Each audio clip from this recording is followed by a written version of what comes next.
சுவாமி ஐயப்பனுக்கு அணிவிக்கப்படும் தங்க நகைகள் கொண்டு செல்லும் திருவாபரண பெட்டியின் ரகசியம் பற்றி இந்த வீடியோவில் பார்ப்போம். தங்க நகைகளை தெய்வங்களுக்கு அணிவித்து அழகு பார்ப்பது பண்டைய மன்னர்களின் பண்பாடு. அவர்கள் வணங்கும் தெய்வங்களை உயிருள்ள அம்சமாக பார்த்து வந்தனர். அதனால தெய்வங்களுக்கு வாரி வாரி நன்கொடையாக நகைகளை கொடுத்து அழகு பார்த்தனர். அதை பொக்கிஷமாக கோவிலிலே பாதுகாத்து வைத்தனர். பல நகைகள் கொள்ளையடித்து செல்லப்பட்டது. ஆனால் இன்றும் சில கோவில்களில் பாதுகாப்பாக பழங்கால நகைகள் உள்ளன. ஆனால் ஐயப்பனுக்கு சொந்தமான நகைகள் ஐயப்பன் கோவிலில் வைக்கப்படவில்லை. ஐயப்பனை வளர்த்திய பந்தள ராஜாவின் அரண்மனையில் இன்றளவும் ரொம்ப பாதுகாப்பாக பொக்கிஷமாக பாதுகாத்து வருகின்றனர். இந்த ஆபரணங்கள் வைக்கும் பெட்டி திருவாபரண பெட்டி என்று அழைக்கப்படுகிறது. இந்த திருவாபரண பெட்டியில் என்ன உள்ளது? அந்த இரகசியத்தை பார்ப்போம். இந்த திருவாபரண பெட்டி எங்கிருந்து கொண்டு வரப்படுகிறது? என்ன நகைகள் அடங்கியுள்ளன? 3 நாட்கள் நடந்து கொண்டு வருவது ஏன்? போன்ற பல அரிய தகவல்களை இந்த வீடியோவில் அறியலாம். இதுவரையும் சப்ஸ்கிரைப் பண்ணலைன்னா உடனே சப்ஸ்கிரைபை தயவு செய்து பண்ணுங்க. வீடியோவிற்குள் செல்வோம்.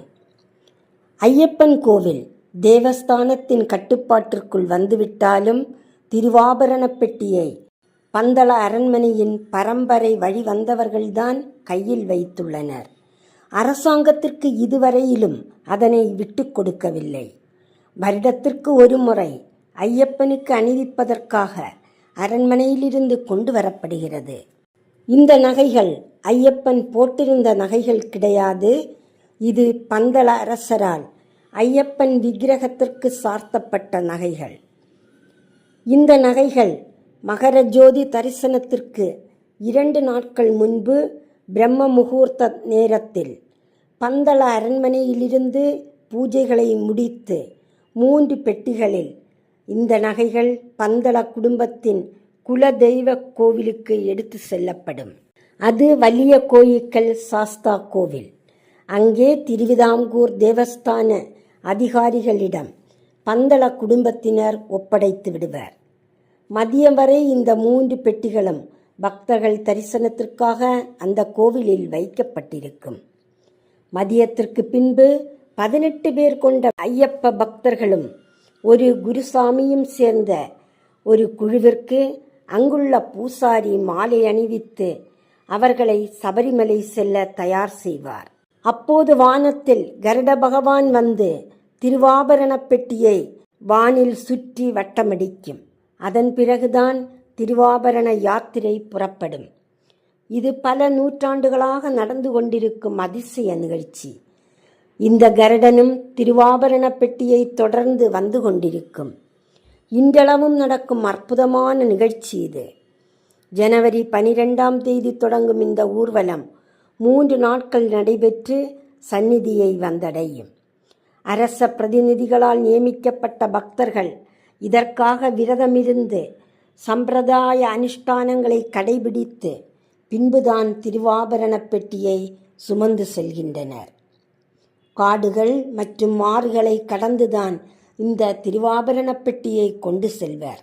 அப்படி அவர்கள் கொண்டு செல்லும் வழி என்ன என்று பார்ப்போம்.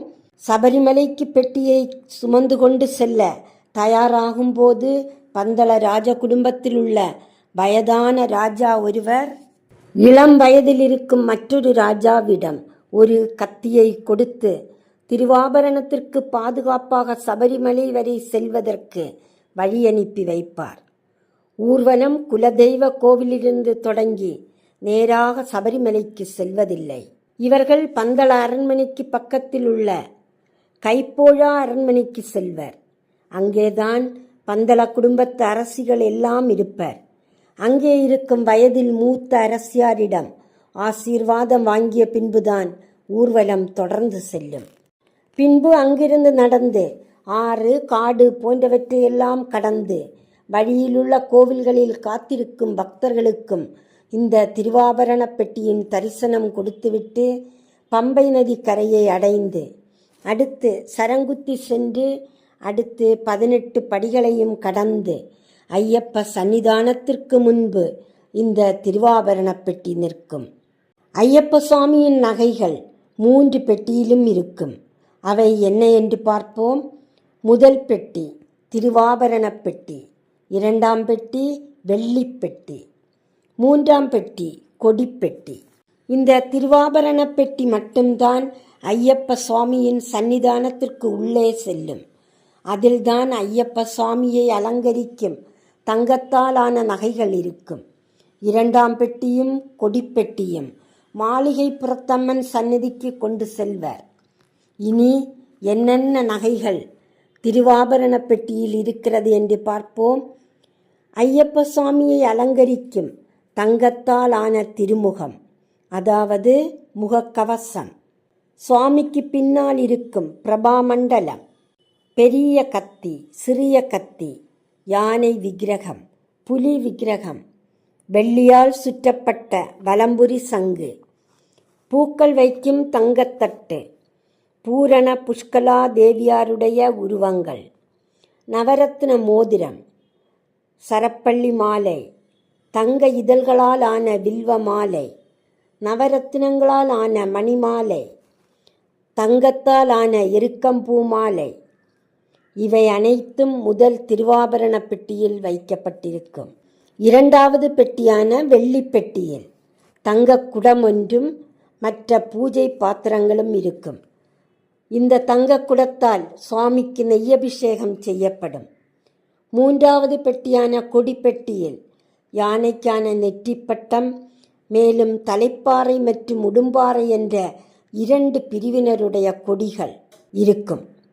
சுவாமி ஐயப்பன் போர் செய்யும் போது அவருக்கு உதவியாக இருந்த இந்த 2 வம்சத்தை சேர்ந்த தளபதிகளோட கொடிதான் இந்த 3வது பெட்டியில் இருக்கும். மேலும் குடை மற்றும் யானை ஊர்வலத்திற்கு தேவையான பொருள்களும் இருக்கும். கொடிப்பெட்டியில் உள்ள பொருள்களால் யானை அலங்கரிக்கப்பட்டு மாளிகை புறத்தம்மன் சரங்குத்தி வரையில் அந்த யானையில் பவனி வருவார். தை மாதம் 1ஆம் தேதி ஜோதி வடிவில் காட்சி தருவதாக ஐயப்பன் பந்தள ராஜாவிற்கு வாக்கு கொடுத்தார். ஆதலால் அன்றைய தினம் சர்வாபரண அலங்காரம் செய்வதற்காக ஐயப்பனின் திரு ஆபரணங்கள் அரண்மனையில் இருந்து கொண்டு வரப்படுகிறது. திருவாபரணத்தை சுமந்து சென்று 18 படிகளில் ஏறி சுவாமிக்கு அணிவிப்பார்கள். ஐயப்பன் அன்று ராஜகோலத்தில் காட்சி கொடுப்பார். ஐயப்பன் தன் முகமண்டலத்தில் மீசையோடும் பூரண புஷ்கலா சமேதராக அச்சன் கோயில் அரசராக காட்சி கொடுப்பார். அப்போது ஐயப்பனின் முகத்தில் சிறு மீசை இருப்பது போன்று தோன்றுமாம். யானை புலிகளெல்லாம் முன்பாக இருக்க ஆபரணங்கள் அணிவிக்கப்பட்டு முன்பாக 2 வாள்களும் வைக்கப்பட்டு ஐயன் அருங்காட்சி தருவார். அந்த கோலத்தில் ஐயனுக்கு தீபாராதனை முடிந்ததும் மகரஜோதி தரிசனம் நடைபெறும். மகர சங்கராந்தி மட்டுமல்லாமல் அடுத்த 2 நாட்களுக்கும் இந்த தரிசனம் நடைபெறும். வாழ்வில் விலை மதிக்க முடியாத தரிசனம் திருவாபரண தரிசனம். சபரிமலைக்கு செல்லும் சாமிகள் அந்த ஆனந்த அற்புத தரிசனங்களை கண்டு வழிபடுவது மிகவும் விசேஷமாகும். ஐயப்பன் ஜோதி வடிவில் காட்சி தரும்போது திருவாபரணங்கள் அணிந்து ஐயப்பன் காணும் காட்சி கண்கொள்ளா காட்சியாகும். இந்த தரிசனத்தை காண்பதற்காக அலைகடலென பக்தர்கள் விரதமிருந்து ஐயப்பன் சன்னிதானத்தை அடைவர். ஐயப்பனின் அருள் அனைத்து ஐயப்ப பக்தர்களுக்கும் கிடைக்கட்டும். இந்த வீடியோவை இதுவரை கேட்டு மகிழ்ந்த அனைவருக்கும் என்னுடைய உளமார்ந்த நன்றியை தெரிவிக்கிறேன். இதை உங்கள் உற்றார் உறவினர்களுக்கும் ஃப்ரெண்ட்ஸுக்கும் ஷேர் பண்ணுங்கள். சப்ஸ்கிரைப் பண்ணாதவங்க பண்ணி வச்சுக்கோங்க. நன்றி. தொடரும்.